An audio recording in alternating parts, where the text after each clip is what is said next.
I don't believe in capitalism or communism or socialism or Marxism or libertarianism or what have you. Any of those philosophies, any of those ideas, any of those theories. I believe in outcomeism. And if you start to look at things that way, then I think you'll find that all of these labels are in fact only put in front of you, in front of your face, precisely to prevent you from ever looking at the outcomes that any of these models ever achieve in the real world. They want you to deprioritize your real world interests, your real world concerns, in favor of some abstract philosophical political principles that they say you should believe in, even if everyone else who ever said that they believe in those same philosophical and political principles, even if those same people are also the same ones who are failing to make your life any better in the real world. They're the same ones, usually, in fact, who are actually actively making your life more miserable. Believing in democracy isn't going to help you pay your rent. Believing in democracy isn't going to help you pay your mortgage. When you go to the grocery store, you can't pay for your food by scanning your voter ID card at the checkout counter. Be serious. When you can't afford to go to the doctor or you can't buy medicine, you can't have the costs waived by telling them how much you believe in the American Constitution. No, give me a house to live in. Give me food to eat. Give me medicine when I'm sick. Give me quality education for my children. Give me safe streets to walk on without getting shot or getting robbed or getting assaulted. Give me a way to earn an income that doesn't humiliate me and that doesn't leave me completely numb and mentally and physically drained at the end of the day to the point where I can't even interact with my own family. Give me enough financial and social latitude in the society to where I can explore my own personal interests, I can explore my own personal talents and my intellectual pursuits. Let me be able to pursue those things without it damaging me economically. And let me know that if, Allah forbid, if catastrophe strikes me and my family, my society isn't going to throw me in the gutter, but my society is going to actually give me the support that I need just to be able to get through that hard patch. Because you and I both know that when you see those homeless people on the streets, that's your society letting you know exactly how easy it is for them to cast you aside. Just how easy it is for them to cast you aside. No matter how long you've been paying into the system. You might have been paying into the system for decades. No, we all know what a decent, civilized, humane society is supposed to look like. We know what it's supposed to look like, even if we've only ever seen it in our imagination. And if your model can establish and sustain a society like that without depending upon violence against others or violence against their own people, and without depending upon extraction of others' resources, then who am I to criticize your model? Wallahi, anyone who defends a model that cannot or will not deliver a basic, decent life for its citizens, well, that person is a fool. And anyone who attacks a model that does deliver these things for their citizens, then you're an even bigger fool. And most likely you're living in a system that treats you exactly like a fool. And most likely you're living in a system that does everything that it possibly can to keep you foolish. And most likely, again, that's probably the main thing, if not the only thing, that your system is actually even delivering to you at all in terms of outcomes. Meaning they're delivering you negative outcomes, negative conditions, but they're making you too dumb to see it. So yes, don't talk to me about your models. Don't talk to me about your ideologies. Don't talk to me about your parties and your theories and whatnot. Talk to me about outcomes. If you want to sell me on your political theories and everything that your model promises it can do, but has never actually delivered in the real world, that's so 20th century, honestly. That's so 20th century. We're not about that kind of nonsense anymore. I mean, if all you need is democracy, if all you need is liberty, if all you need is freedom, if that's all you need, then why do you also need our sugar? Why do you also need our wheat, our cocoa, our minerals, our oil, our gas, our gold, our diamonds, our rubber, our lumber? Why can't you just stay over there where you came from with all of your wonderful virtues and with your American way and whatnot, if it's so wonderful? Because the truth of the matter is that those virtues, so-called, were never the engine of your vehicle. They were just the paint job. The slogans and the labels and the models were never meant to describe reality. They were always meant to conceal reality or to distract or obfuscate from reality.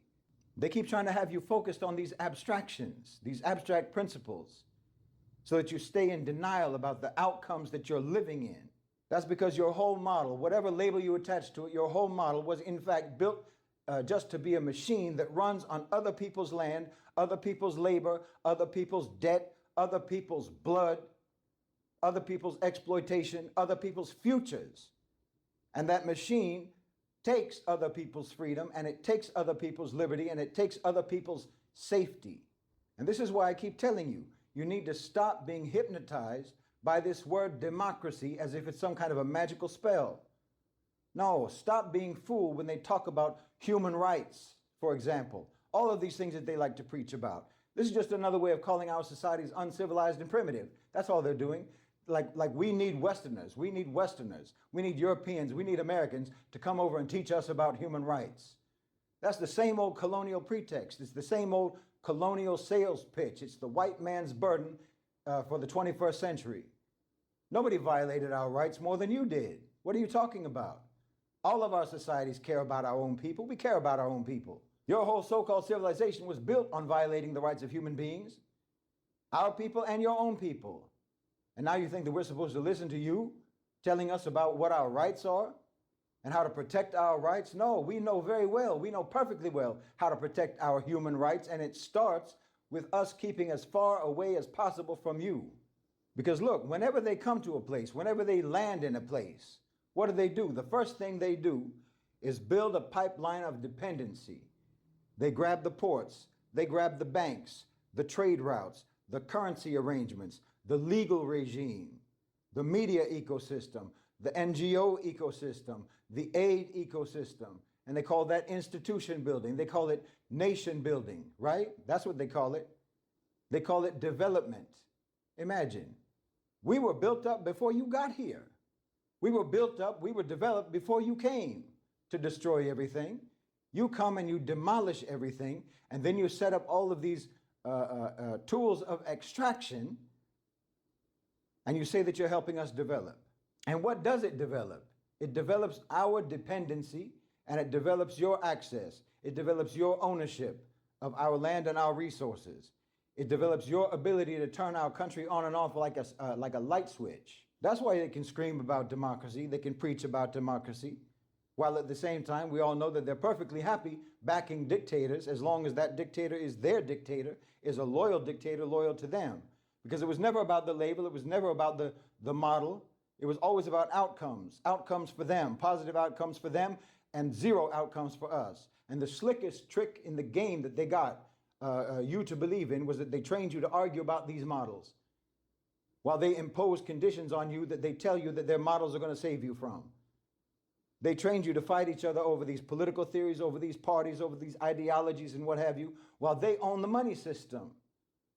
They trained you to scream at each other and to fight each other over left and right, over conservative or liberal. They want you to fight about those things while they write the trade rules.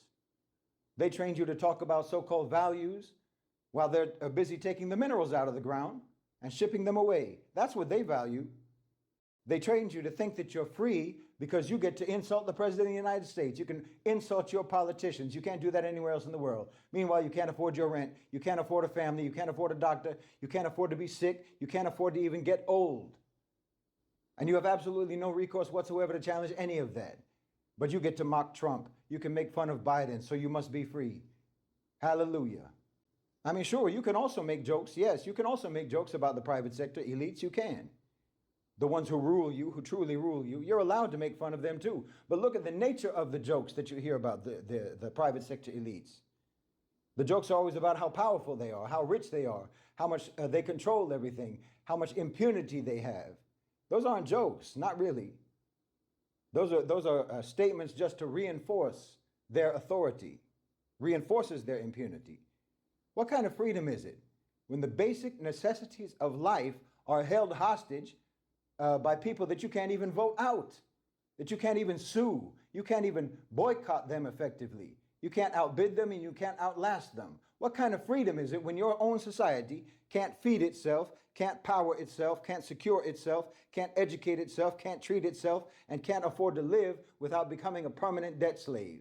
So no, when I hear Westerners talking about we have a democracy, I say, okay, hooray for you, but what are the outcomes? Show me the outcomes. Why is homelessness so normal in your country? Why is medical bankruptcy so normal in your country? Why are so many people just one layoff away from complete financial collapse? Why is the cost of living so soul crushing? Why are communities, all of your communities, so atomized, your families so fractured and broken? Why is there this loneliness epidemic? Why is everyone drowning in antidepressants and fentanyl and alcohol and porn and doom scrolling? And then you want to turn around and export this model? You want to export this model to the rest of the world? No, no, thank you. We don't need any of your psychologically transmitted diseases, any of your politically transmitted diseases. You probably think that I'm trying to insult you, like I'm the one who did this to you. You feel insulted to be told about how insulted you have been by your own political system and economic system. I'm saying this because it's the first step of waking up. It's the first step of realizing that the thing you were taught to support, the thing you were taught to defend and to believe in, never delivers for you. And it was never designed to deliver for you. Because the West, at the top, doesn't even have a political model. That's the truth. It has a Machiavellian management system. That's all it has. It has a system of control by any means. And it can wear whatever costume it wants depending upon the audience. Sometimes it's going to wear the election costume. Sometimes it's going to dress up in a court robe. Sometimes it's going to wear the language of civil rights. Sometimes the language of humanitarian relief, humanitarian concerns. Sometimes it's going to wear the language of feminism and women's rights and what have you. Sometimes it wears the uniform of counterterrorism. Sometimes it wears Judeo-Christian values and so forth. I said the costume changes depending upon the audience, depending upon the target audience. But the outcome is consistent. The outcome is consistent. What's the outcome? The powerful remain completely insulated and immune, and the public remains completely subjugated and distracted. Democracy, that's your outcome. That's the outcome of your system, of your model. So yes, the truth of the matter is we're not listening to you anymore. We're looking at what you do. We're looking at the outcomes of what you do. We look at what you do and what you've done, and we're counting the cost.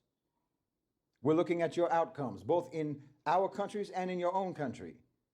Alhamdulillah, Islam teaches us that we're supposed to look at your deeds. We're supposed to look at your actions and judge you upon that basis.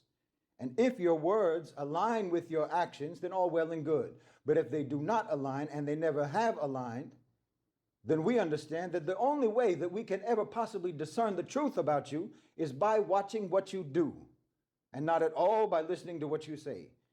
And my advice to the people over there, to the average American and the average Westerner, is to do the same. Approach things the same way. Your democracy, your liberty, your capitalism, your rights, your liberalism, your pluralism, your equality, your individualism and what have you. These are all just parade floats that are mounted on the backs of tanks that have been running over everybody. They've been running over everyone for years and years and for decade after decade after decade. But the great charade is over now. It's over. You understand that genuinely advanced, genuinely sophisticated, ancient and profound civilizations in this world have been deferring to the West and deferring to America. And we gave you the microphone for a long time, and we let you talk. And when we let you talk, all this time, the collective IQ of the human race has been qualitatively lowered as a result. And I mean literally, I'm not even joking. Not just in America, not just in the West. No, I wish it was, but it's not. Everywhere that you went, everywhere that you went, everywhere that you had influence, you sabotaged the minds of the people. You sabotaged the intelligence of the people, the psyches of the people. Because when you colonized, your hegemony descended on the world, on the lands that you colonized, like a cloud of confusion that was so thick it left most of us with zero visibility. That's mental and intellectual and psychological colonization. Because look, when you listen to stupid all day long, your brain recalibrates to lower standards. Your intellectual muscles atrophy. Because when a people are forced to perform ignorance and stupidity just in order to survive, when your schools and your courts and your media and your development plans and your entire political imagination must be translated into the language of the occupier, then the smartest minds in your country, the smartest minds in your nation spend their whole lives negotiating nothing but nonsense. You know how it feels. I know you know what I'm talking about. You know exactly what I'm talking about. You take civilizations like the Islamic civilization that used to explore physics, metaphysics, law, governance, ethics, mathematics, science, architecture, what it means to have a good life, what's the purpose of life, and so forth. And you reduce those people, you reduce that civilization to nothing but cheap labor, begging for recognition, pleading for aid, literally writing grant proposals just so that they can get permission to drink their own water. Yes, in Haiti you did that. In Kenya, in Nigeria, and in Bolivia you did that.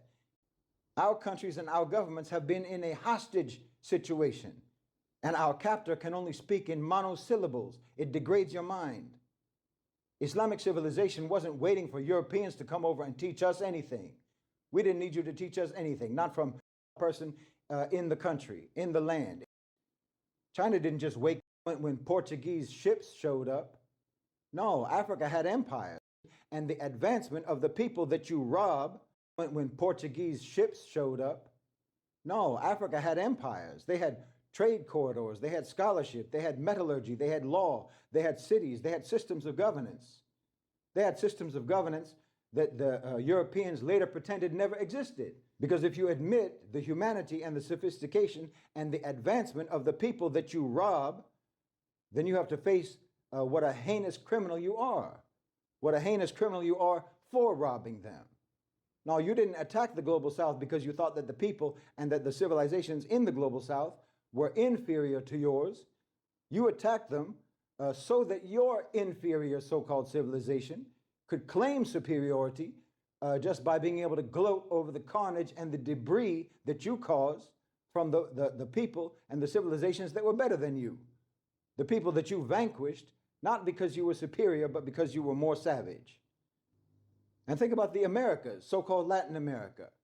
They had entire civilizations that already had calendars, had advanced agriculture, had medicine, had architecture, incredible architectural feats. They had governance. Then Europe arrives carrying their smallpox and their guns and their theology of entitlement. They turned the whole continent into a quarry. And then they told the survivors centuries later that they lacked any institutional maturity. That's like an arsonist setting fire to your house and then making fun of you because you're homeless. Like I said, this so-called Western civilization has been monopolizing the spotlight and the microphone on the global stage for far too long. And while they're standing in the spotlight, they're keeping their crimes in the shadows. And you didn't do all of that through your superior morality, not at all, and certainly not through your superior social or economic outcomes. You didn't do it through superior discipline. You did it through force. You did it through force that was multiplied by industry, industry multiplied by extraction, and extraction multiplied by a global narrative that called your robbery and your pillage a civilizing mission. You did it through gunboats and unequal treaties that you didn't even keep. You did it through the Opium Wars, yes, literally going to war so that you can force drugs onto an entire nation just because they won't buy enough of your products. This is how you do. You did it through the Congo's blood-soaked rubber, where hands were cut off of the native people, of the indigenous people, just so that you could meet your quotas. And then later in that same century, Europe wants to publish pamphlets about African savagery. And you did it through slavery. We know, everyone knows you did it through slavery. Industrial modernity was financed on the stolen bodies and stolen labor of African people. You don't get to steal the work of millions of people and build your ports and build your banks and build your factories and build your White House on the back of that theft and then start delivering sermons about the great Western American values of hard work and merit. Who do you think you're fooling? Coups, debt traps, structural adjustment reforms, sanctions, rule-based order, the IMF, your think tanks that don't think about anything except how to tank our countries. You had our good leaders assassinated, and you had your collaborators installed. You had them installed, you had them demonized after they ceased being useful, and then you had them removed and replaced. Like I said, the most insulting part of all of this is your endless preaching, your endless posturing. You've spent over 2 centuries turning the whole world into your torture chamber, and then you show up with a clipboard asking us why we have trauma responses. You divided societies and you arm both sides, fund the conflicts, profit from the reconstruction, and then you'd send Amnesty International, you'd send your Human Rights Watch over to our countries that you had just devastated and have your journalists or your human rights reporters expressed their horror at all of the atrocities that you yourselves had engineered. So yes, we're not listening to you anymore. We're not listening to you anymore. We're looking at outcomes. And the outcomes that you have caused would indict you in your own court under your own so-called rule of law and with your own evidence. Yes, the evidence is right there in your country. You don't forget about our countries. Forget about what you did in our countries. We're going to be fine. But the evidence of your wrongdoing is right there on your own streets. Like I say, look at your cities. Look at the loneliness of your people. Look at the addiction. Look at the ideological breakdowns where you've got people who can't agree on what a man is, what a woman is, what a child is, what duty is, what the future is supposed to look like, what life is even for. Look at the debt. Look at the collapsing trust in your institutions. Look at the violence of your politics. Look at the grotesque wealth concentration in your society. Look at the way that your working classes are treated like disposable objects, disposable parts in a machine. And then they're told to be grateful because they have freedom, because they have democracy. This is satire. This isn't civilization. That's why we're taking back the microphone. Because the world is done with being preached to by criminals, and we're done being managed by a society that cannot even manage itself. Look, the global economic transition, this is not just a slogan. This is a true shifting terrain. You're talking about supply chains, energy corridors, payment systems, development banks, industrial planning, South-South trade. All of this is blooming. These are world-changing mechanisms. These are the world-changing mechanisms that move history.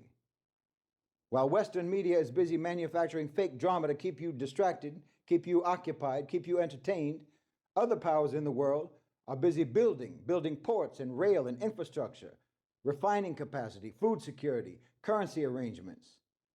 BRICS signifies that the world no longer accepts for there to be just one center of power. It's a signal that alternatives are being tested, and those alternatives are going to be institutionalized and expanded across the world. It's a signal that the old world order, which depended on everyone needing access to Western capital and Western approval, they're losing their monopoly. And what's more, your own elites are jumping ship. Your own private sector elites are jumping ship. They ran that Titanic head on into the iceberg, and now they're scattering for the lifeboats.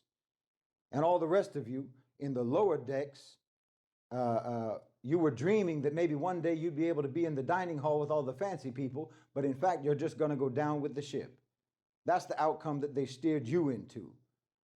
And now America, yes, America is withdrawing from direct international management. They're withdrawing. They're not doing it out of humility. They're doing it out of cost, out of fatigue, out of internal fracture, out of strategic recalibration. You can call it pivoting. You can call it retrenchment. You can call it whatever you like, but it's happening. This is the reality. America is losing its bandwidth. Their ability is shrinking. Their ability to play the global judge, jury, and executioner is shrinking. They're going to lose that position. Because that's what happens when you build your empire on consumption, on debt, on oppression, and then upon nothing but narrative. Eventually the bill comes due, and you're going to have to pay for it, and you're not going to be able to talk your way out of paying for it. So what does it look like when the adults return to the room, when the grown-ups come to the stage and take the microphone? Well, it's very simple. We're talking about civilizational memory waking up. We're talking about 2 billion Muslims in the world remembering that Islam doesn't need Western validation. Your territory that's occupied right now by aliens, fortifying themselves, making themselves stronger. And it looks like Latin America, understanding that sovereignty means control of your own commodities, your own industry, your own finance, and your own security. And yes, it also means asserting in a loud voice that there's a huge chunk of your territory that's occupied right now by aliens and immigrants and colonizers who dare to call you illegal. Look, human beings are human beings. I'm not saying otherwise. There are brilliant minds in the West. There are people who want to be decent in the West. There are people who want to be moral in the West, I'm sure of it. And there are genuine achievements in science and engineering and technology and so forth in the West, yes. We're giving them that, even though all of those were only pursued and they were only funded for violent colonizer purposes, purposes of oppression and purposes of domination. That's in fact. They are achievements nonetheless. And the achievements that they have accomplished Civilized people will be able to utilize those accomplishments and that technology and those advancements in civilized ways. But the issue is the deceitful civilizational self-description. The issue is the claim that you make to moral leadership, the demand to be treated like you're a teacher when you're behaving like a predator. It's absolutely sadistic. It's absolutely sadistic. You know, you demand the right to rape and pillage, and then you impose an obligation upon your victims that they have to love you and they have to respect you. It's sick.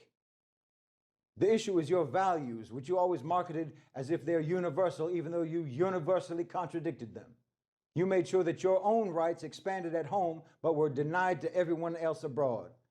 Your law was only ever sacred when it protected your interests, but it was completely inapplicable when it came to your victims.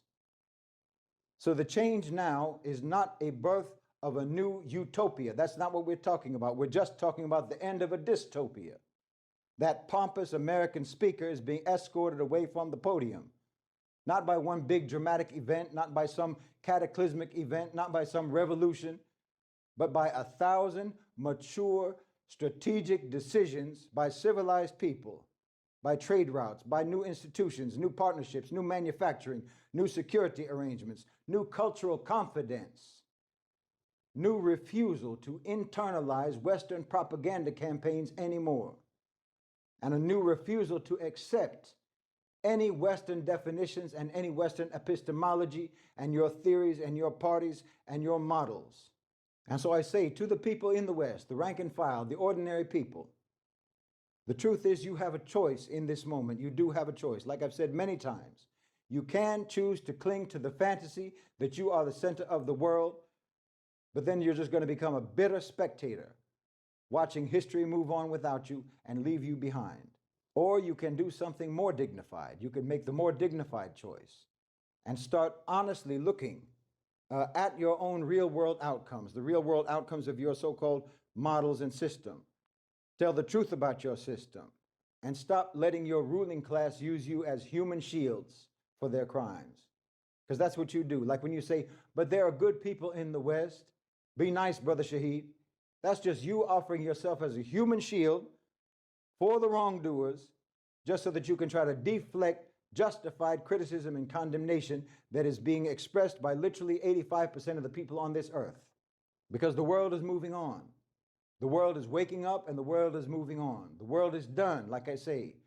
We're done being talked down to by societies that cannot even keep their own people safe, their own people whole, and their own people sane. This isn't about revenge, it's consequences. This isn't hatred, it's justice. It's not anti-Western, it's pro-ourselves.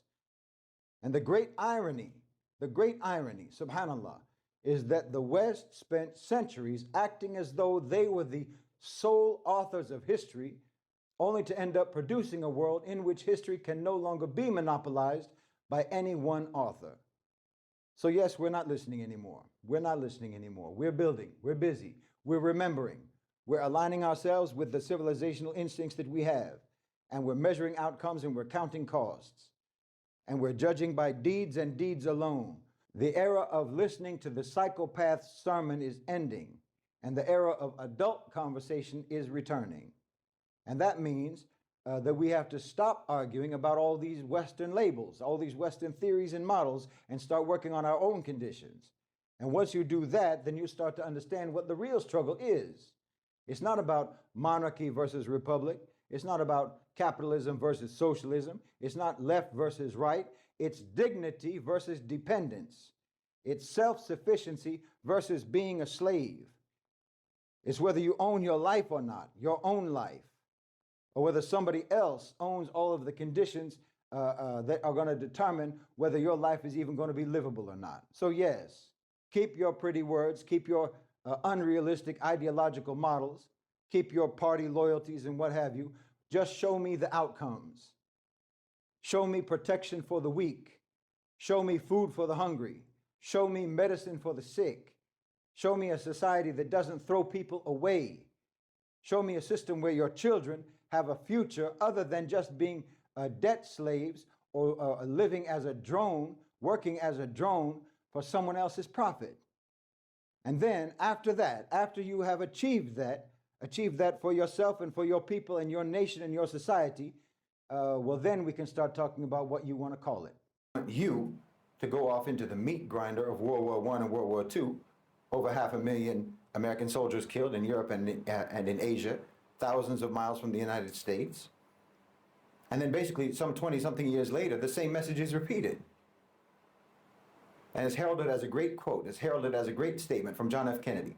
Ask not what your country can do for you, ask what you can do for your country. Why? That's not how this works. Talk about gaslighting. Imagine if someone said that in a relationship. You know, I need you to do this and that and the other, and don't even ask me about what you need me to do for you. No, your government, your power structure hates you. But worse than hating you, they don't even respect you. And like I said, a major reason for that is that they have perfected the process of completely wiping out your memory. But the power structure has a memory. So you understand, that's what's really meant by history repeating itself. People think that this is some sort of natural law. No, it's not natural law. It's just the unchanged, consistent behavior of a predatory power structure. It's the law of if it ain't broke, don't fix it. Meaning they've been doing the same thing for a very long time. And the system works for them. So they have no reason to change it, and they never will change it until you change. And that's why they want to make sure that you never know what's going on. They want to make sure that you never know what's been going on. And why they keep you basically like a crackhead. I'm serious. Just like a crackhead. The American population, you know, is like a crackhead. Extreme desperation for short-term gratification. Complete memory blackouts. No recall of past consequences of their actions. You know, mood swings, volatile, erratic, can't cope with reality. And you'll sell your dignity just to get some relief. That's why they don't respect you. The same way that a drug dealer doesn't respect a crackhead. Because they can treat you any kind of way. And you'll accept it. You'll accept it as long as you can get a hit of propaganda, a hit of entertainment, a hit of distraction, or what have you. Anything to just help you forget the reality that you live in. But Allah subhanahu wa ta'ala said that the condition of a people will not change until they move to change it themselves. And that's why they've neutralized you, because otherwise history might not repeat itself. Because they're the ones who are making history repeat itself by just continuing to do what they've always done. You understand what I'm saying? See, this isn't cyclical, it's constant, uninterrupted. The oppression, the violence, the exploitation, the predation. This is all static, unchanging. You know, you say history repeats itself, it makes it sound like you're talking about a cycle, but it's not a cycle. It's not even a loop. It's a straight line. And it has never swerved, not even once.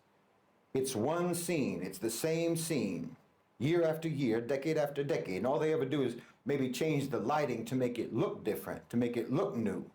But nothing has changed. But you won't know that as long as you have no memory, as long as you have no actual memory. Not the implanted fake memories of the past that they put in your mind, but a real memory, a real knowledge of history. You'll actually think that you're looking at something new because you don't remember. You don't remember that it's always been this way. And that's why they want you to be so desperate to forget. You know, it's like they say, the best predictor of future behavior is past behavior. So the best way to be able to continue negative and destructive behavior into the future is to try to falsify your history. I mean, most people don't even care about history in America. That's a fact. They're already just ignorant. But the ones who do have an interest in history, they're fed a fictitious history. So they're even worse than someone who's just ignorant. They're even worse than someone who knows nothing. Because it's actually better to just know nothing than to believe something false. The one who doesn't know anything can at least learn. They're at least empty, and information can be put in that emptiness. Whereas someone who already believes something false, thinks he already has the knowledge, thinks he already has the information, and that makes him immune to learning. But then, of course, there's also the fact that the history is so horrific, the history is so brutal, that there's already a built-in incentive to deny or to dismiss it. Because it can be absolutely soul-crushing to try to come to terms with. Like I said, it's like finding out that your parent is the BTK killer. How do you process that? Most people would just reflexively deny horrible realities because they've already built their whole life around the assumption that the reality that they live in is not horrible. You've been drinking blood your whole life thinking it's cherry Kool-Aid. You know, the torch of the Statue of Liberty isn't a guiding light, it's an arsonist's weapon. That's what burned down villages in Vietnam. That's what set fire to Iraq and to Afghanistan. And that's what lit burning crosses all over America.